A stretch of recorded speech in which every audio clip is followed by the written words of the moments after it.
one to start. And we do have Ming going to be starting it off here for M.T.F.Y. Granted, because Synchronic is a higher seed, so the M.T.F.Y is looking to continue the streak. Can they continue with 3 stars? And it's the Root Riders. I was watching in the crowd that when we saw the double overgrowth Root Riders, and I was thinking to myself, okay, double overgrowth Root Riders is actually, in my opinion, safer than a single overgrowth, because a single overgrowth can lead to those 1 stars, while a double overgrowth, you just overgrowth it once, overgrowth it twice, and then that's literally the final building left. There's so many times previous that 1 stars pop up. And of course, we already did see one earlier today. Granted, it wasn't from an Root Rider attack, as he is popping that King ability right away there now as he continues to push through. Yeah, the Barbarian King got distracted by the enemy Queen, in fact. Didn't go for any of the defenses, so did have to pop that King ability a little bit earlier, but it looks like all has worked out because he has got this bottom area taken down for the Root Riders to move through. Royal Champion just trying to sweep across the top. Notice the skeleton spell there, already down for distraction.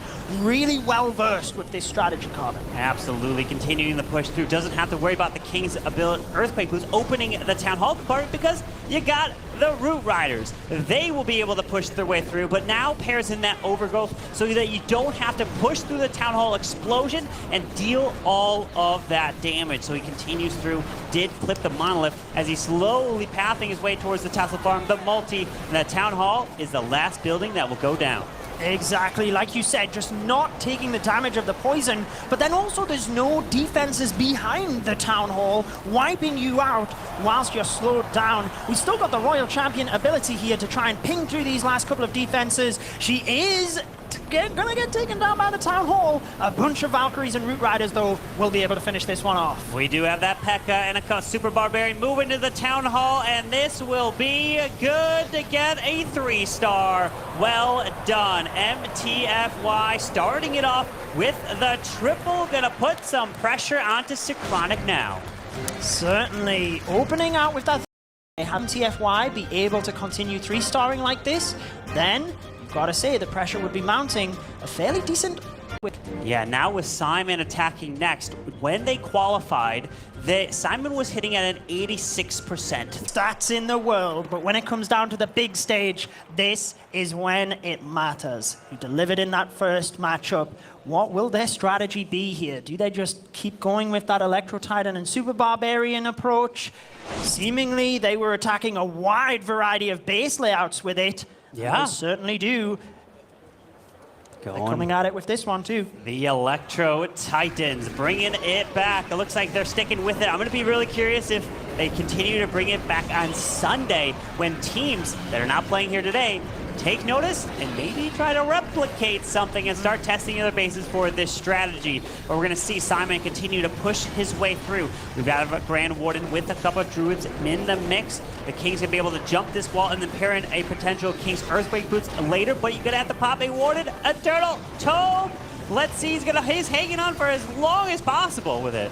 He certainly is. We've got the Angry Jelly on the Archer Queen, just helping to take out the defenses in that area so we can set a defensive funnel much better. Still holding on to that Warden ability, but looks like he's okay with the Druids, sending those in initially to keep everything healed up, and then once they expire, that's when he's then using the Warden ability.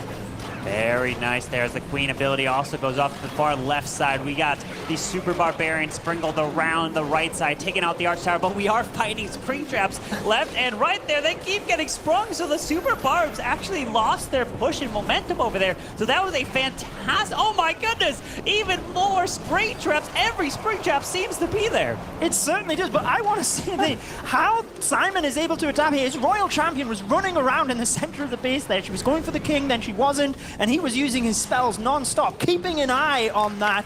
And even though it is a crushing 3-star, he doesn't seem too happy with the time. I think he feels he could have gone faster should he have kept that Royal Champion alive. Will it come down to time? That's what they are using that do qualify, which are both of them here, since Na'Vi did get eliminated. will be playing on Sunday. Well, but let's keep our focus on this one because we have two top-tier teams coming out with opening 3. I guess technically behind on time a little bit right now, but I'm sure they are not looking at that too much. The Electro Dragons it is. Let's see if we have a very similar approach to the first war, where we have just a couple of surgical E-Drags to set the funnel. Looks like it is being that way so far with the Flinger on the left side of the base, Balloon at the top to test for any seeking air mines. Then we have the Electro Dragons just chaining through, opening the area for the rest of them to move to the center. It's looking very similar to how I broke down his attack in the very last match. We're using some E-Dragons on the top side, pair it in with a Rage spell, so you can set the funnel on one side. Then you have a Flame Flinger to the far other side, so you can send the rest of these E-Dragons potentially in between. But we also have the heroes. That could be a good spot potentially on the right side to go towards that Royal Champion, because the Eagle Artillery, that's already been removed. So you don't have to worry about those Eagle Artillery shots raining fire right on down. As the defensive Queen on the far left, she looks like she's taking some damage from the Fire Spirits.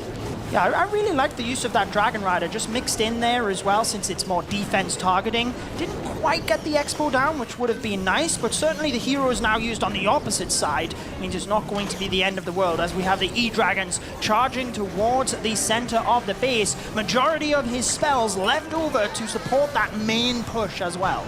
As he's pushing his way into the core, we do have poison spells there onto the Town Hall that could be around it as the E-Dragons are continuing their push through. Drops that Rage. And let's see this Queen. Her ability has been forced. Still has the Royal Champion. We have the Warden ability just getting activated now. The Skeleton spell providing some nice distraction on the Monolith. Continuing his way through. There is an Earthquake to the bottom side, so it can help deal damage to these defenses, so the Rocket Spear of the RC takes them down even faster. Yeah, I love the synergy between all of this as well. The RC ability used perfectly as the E-Drags are about to get in range of that air defense, but Carbon, he's got 2 free spells, and he has to commit them to the Town Hall for this Royal Champion. He's in real danger right now. Oh no, look at this. We have the Royal Champion. She's going to be able to go for the Town Hall, but maybe is that double Poison Spell Tower a great defensive option against E-Dragons? Because it slows them down and not going to be able to get the best chains off, as he's got 1 freeze left. The Warden's still trying to make his way through. He can go down from the scatter, the air defense, so he freezes the multi. But the RC, her Spirit Fox is gone. Yeah, he was just constantly flying into that air sweeper as well, in conjunction with the poison spells. Didn't have the force moving through the base, and you've got to say, Synchronic, beautiful spot right now, given how powerful they were in the first attack. I'm sure General X is celebrating again. Yes, He's secretly celebrating inside right now. 100%. He sees the defense and he loves it. That gives you a huge advantage in a competition like this. Fantastic. Qualified, there are some really difficult teams you're going up against. So when it comes to these You want that #1 seed, and Philip is coming in as the second attacker here.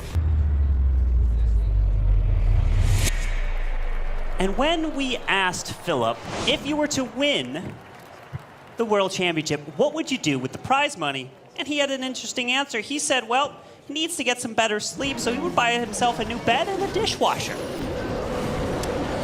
Why not take care of yourself? Yeah, of course. Why not? Into this attack, we do have the Electro Titans and Super Barbarians.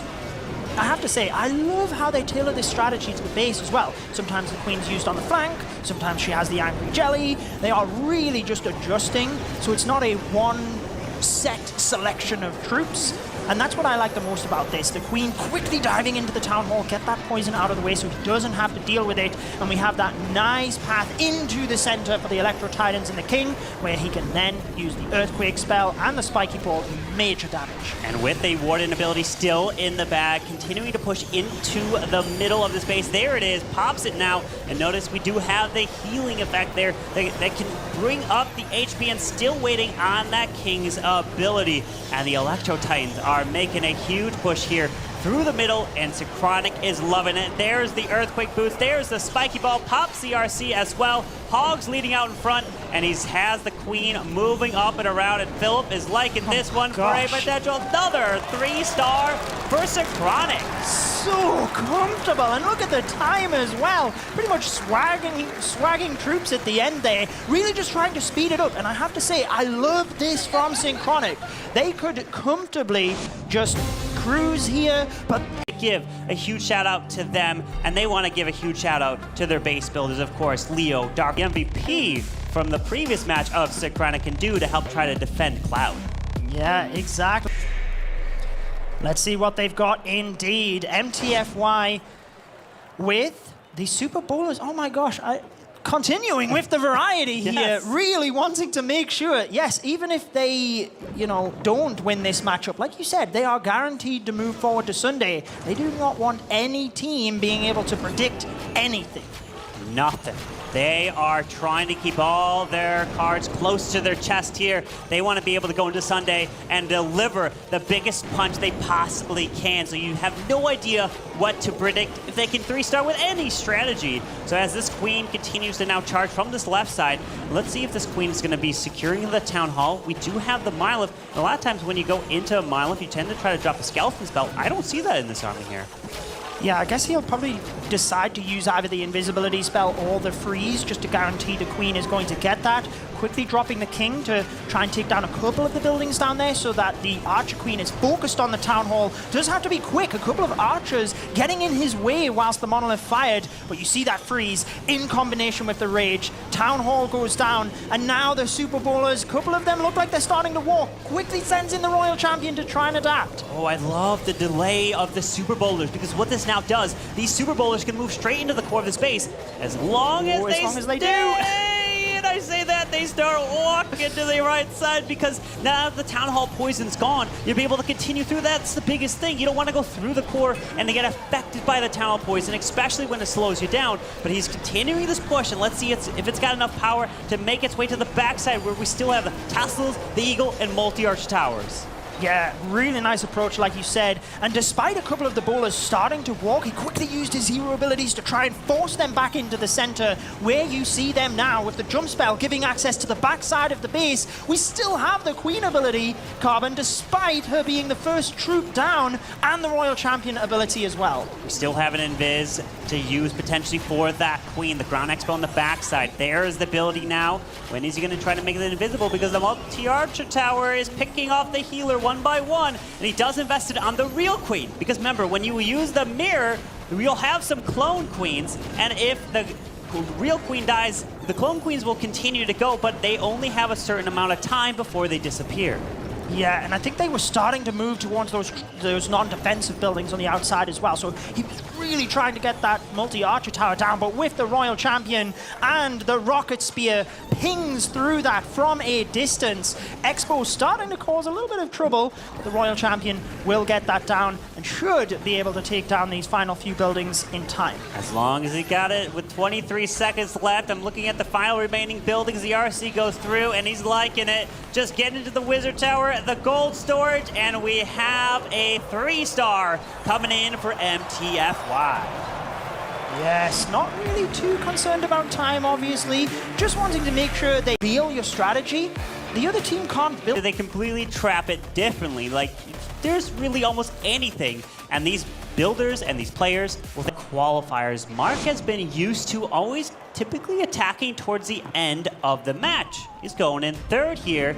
We saw that General X from the first match attacked last, and that could be, by many players thinking, as the most nervous situation to be in, because so much pressure is on. But he's attacking third here. Again, we have Electro Titans deploying some healers, wall breaking, going straight in towards this Eagle Artillery. And are we going to see an early warden ability to help? Really got to protect the King in this push, so you can use the Earthquake boots as late as possible. I would suspect so, but the one thing I love is just how much he's able to deploy around the base. We've got skeleton spells and wall breakers to the top to help the queen.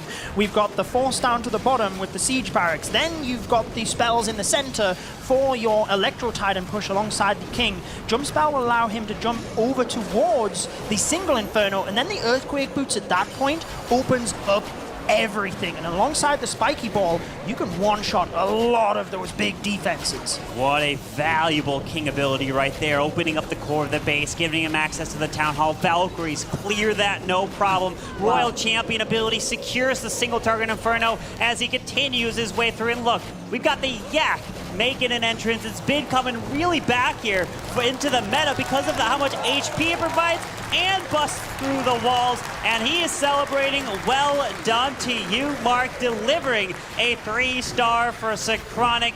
Granted, not as much pressure is on you since you already know you're going to Sunday, but still, you want to be coming out as the #1 seed from your bracket since they were the #1. He likes to attack last, and it gives me vibes of when Yuta used to do that for, Queen Walkers back then, now Nav. Exactly. The question of when you had the fail, were you celebrating? Of course we were celebrating. He's human, of course. Yes, of course. But now, the strategy, is it going to continue to switch it up? Going into the Zap Lalo. We got some lightning spells with the mirror onto the Queen. We've seen recently of you send in the Lalo, potentially with the Warden, but this time I'm seeing the Warden with a Diggy, so maybe the Warden may be moving in with the Royal Champ. You can really be, I guess, variable. You could flexible on the attack strategy. You can come in with an Air Warden, move through to protect the balloons and the blimp. You can come in with a Ground Warden with a Royal Champion. Really many different ways to attack a base. Yeah, that's what's so beautiful about the game as well. And at this high level, it is really displayed how they tailor things to the base itself. Flameflinger just gradually picking apart the bottom area of the base here, cleaning up a couple of those non-defensive buildings, trying to get in towards that multi-target inferno, especially for a lava loon attack when you have lots of balloons. They can take a lot of damage from the splash. They will take a lot of damage, so you have to be careful as the Flameflinger continues. I love how he dropped the Hog Rider to test for traps so that that Flameflinger stays protected. As now the King and Queen working together with a wall break. Now this should give access in towards this Town Hall, at least for the Queen, so he drops double Headhunters to really slow this defensive King down. Yeah, just get him out of action. Look at that one Valkyrie moving ahead, just popping the Tornado Trap perfectly in time so that as the other units get there, they're not going to have to deal with that. Quickly sends in the Royal Champion to get that outside defense to try and force the Queen to lock onto the Town Hall so we can secure that as the Lalo now moves in from the north, Carbon. Pops that Queen ability so she can go for the Town Hall. The Lalo's moving through, probably going to have a Warden ability soon to protect a Lava Hound that's about to move out of the circle. No, okay, he hangs on just a bit because typically you want to try to help protect the Hound as you move your way through. But we do have the Ice Golems getting lured out of the CC, so Lava Pups and the defensive Royal Champion, at least she goes down, but his RC is unfortunately maybe going to get stuck. Oh, yeah. No, she took out the Monolith first. Got it. Beautiful job with the balloons now. Don't really have any splash to deal with. Still got 6 balloons in the pocket as well, Carbon. Alongside these spells, raging through the back area, freezing as well. That's where there was 6 balloons before the back end air defense, just to make sure. Beautiful job on this one. M.T.F.Y keeping up the pressure against Synchronic.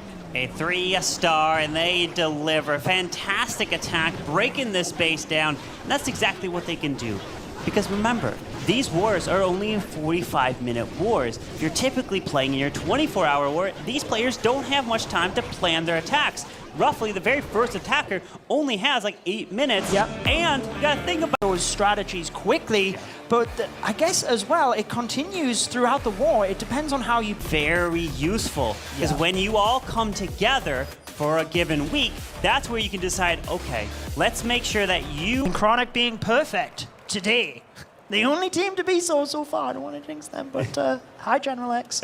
Let's see what they've got as the 4th attack is about to go in. And wait until you see the attack time, Carbon. Just, I spied it at the end of this last attack. Have a look. They are over a minute in the lead when it comes to average attack time. Now, this is interesting. Swapping their strategy here, not using the Electro Titans, maybe like Itsu mentioned at the end of the first war, perhaps they don't see how to narrow down the path through the center in this base, which certainly looks a bit trickier. Absolutely, but the one thing with fireballs is if it doesn't hit the value you want, it is really likely of leading to a 1-star. And wow, the fireball flies through. Fantastic value to start. And the thing with Invis is, remember, you only have about 4.5 seconds, and even you gotta count the time that it's falling from the screen, that you have to be able to react quickly, and if you don't, then the Invis will wear off, and the fireball will go to a complete wrong direction. Yeah, because even after you've dropped the spell, it takes like just a moment before the defenses become invisible. So there's so much to think about. And I really like the invis spell on the defenses, because whenever the defenses, or any buildings for that matter, are invisible, your troops also won't go to them either. So that then redirected the heroes to the top, where we have the log launcher push moving in, taking down that monolith quickly. Notice how he's trying to utilize the logs as well, not just to open up the compartment, but to hit those defenses as well. And now we're starting with a little mini Lalo to the bottom side, the Hound, the balloons going through there. But look at this log launcher. It's going to continue to open up, and we'll have troops coming out of here to be able to be more protection for this queen, plus pairing her ability of the mirror and the healers, and it's looking really good as he has 8 rocket loons still to send in. Yeah, beautiful job. I really like the free spells here as well. The defensive rage just powering the defenses that are already supercharged in that area, but just counteracting that with a freeze. This is still a super fast attack by Synchronic as well. They have the celebration, the crowd there as well, and they deserve it. So impressive, showing that flexibility as well here. It's an incredible attack, and Einstein's average... What I am most impressed at as well, just picking up on the thing, so to be able to step up your game as well, super impressive. It is impressive indeed, but man... And if you take notice, in front of each one of these players, there's a little green button, or there's a button. Once it turns green, that means the next player can go ahead and attack. And things like this you don't know as a viewer, or even in the stage, that it's so nerve-wracking. You have to wait on cue when for your attack to go in.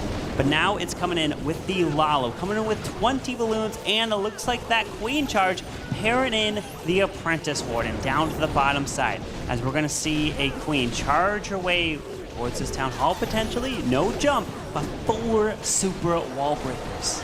Yeah, what I really like about this approach as well, he has the initial healers, and certainly I'm sure he will be sending in some Coco Loons to try and protect the healers, but he also has the healer puppet on the Queen. So should he run into a red air mine farm and lose his own healers, he can just press the ability and he spawns the other healers, since he's using the frozen arrow alongside this, which is a passive ability. Yep, and that's a beautiful thing for the Queen charge especially, but when you have that frozen arrow, you have to be careful. Many times players lose their queens through ability and can't keep it alive, so it is kind of risky, but it also is very strong. That's why it's an epic ability nonetheless, as we are pulling out the clan castle of the archers slowly but surely. Does have a poison spell to deploy, and he doesn't think he's pulled that full CC out yet. No, I don't think so, judging on the amount of archers as well. Just trying to troll things, but we do have nice pathing to the bottom area of the base with the Flame Flinger. Royal Champion helping up the top alongside the King, now using the Earthquake Boots to guarantee that the Archer Queen has nowhere else to go. She has to move towards the Town Hall, or one would think Ice Golem's there just to slow her down. He does have invisibility spells should he think it's needed, but trying to just dodge that for the moment and protect the spells for if he needs them on the Lalo. Yeah, the Queen is staying alive. There we go. Town Hall's going to go down, freezes the backside multi and the poison spell tower, so these balloons can continue through. And a beautiful Grand Warden ability making his way through, drops that rage, leading in towards the monolith, and the Queen stays alive. She even has ability. He's got freezes, he's got invises, and a flawless attack coming in for M.T.F.Y. It's always amazing to see so many troops left over at the end, alongside the spells as well. It's the biggest part of the esports, building up to the World Finals, and we still see 15 epic equipment being dropped down to 21, so they don't have those same abilities, which are maybe super interesting. But they can't really do that now because Legends League is not in hard mode. Yeah, Mr. MVP. He's always been delivering with the MVP votes, right? But okay, I don't want to get too far ahead of myself. MVP. General MVP, right? Generally is the MVP. All right. Much. Let's focus. Let's focus. Let's see if he can deliver with the Zap Lalo. 7 lightning spells. We'll see it being used right into the core, helping take out a scatter shot, the multi-archer, and of course that defensive rage spell tower. That goes down early. You don't have to worry about all that splash dealing so much damage, especially to your balloons. Yeah, especially since it's in the core of the base as well, like you said, that's the hardest part to break down, right? So being able to use spells there, since you can directly deploy them in the core, really just helps out if you're able to get appropriate value. And this is one thing that I always love, is seeing how the heroes are spread across this side, and they are working together. Like, you can see the Expo locked onto the Queen. He can send the Royal Champion in, and the Expo's not, well, just as I say this, he presses the Queen ability, so it turns to the Royal Champion, but you get what I mean. The defenses are targeting on the separate heroes, but they're all taking out their own area of the base. Look at the plan for the Royal Champ. She was purposely used so she can go for the core of this base. Brilliant value here for the RC. Does trigger the tornado. Hopefully she stops going for ice cones. So it looks like they are going to go to her. But the Lalo is now coming to the left. There is the Warden ability. Protects this bloom, and it just dodges that sweeper. Yeah, perfectly done there. Using the Rage next to the Town Hall alongside the Yetis, so that can be just down and history. Then we've got balloons moving in from all other angles to assure that they're not going to hit that poison. Wow, Synchronic with 2 perfect wars today, going through to Sunday's finals as the #1 seed and putting fear into the eyes of the teams that are watching for tomorrow's group stage as well, Carbon. Ice in his veins, getting it done, delivering General X. What an attack, and of course we get to probably hear from him yet again. You know, what a performance, coming in as the #1 seed. Coming in again as a #1 seed for Sunday, and they did not disappoint. What a first day we had here. We had upsets, we had amazing attacks, and of course, the 2 teams making it include SYNCRONIC and M.T.F.Y. Yes, I'm sure we'll have a quick rundown. You can't. What a way to start off this weekend here. 15 and then 15 yet again, but all their attacks under 2 minutes. And we saw for M.T.F.Y, all their triples way above 2 minutes there. So having still some amazing teams. Statama Esports, Millicom MG, and of course Tribe Gaming. And then day 3, which will be on Sunday, that's the semifinals and the grand finals. All of those will be single eliminations. No more double elimination here. So you lose one, you are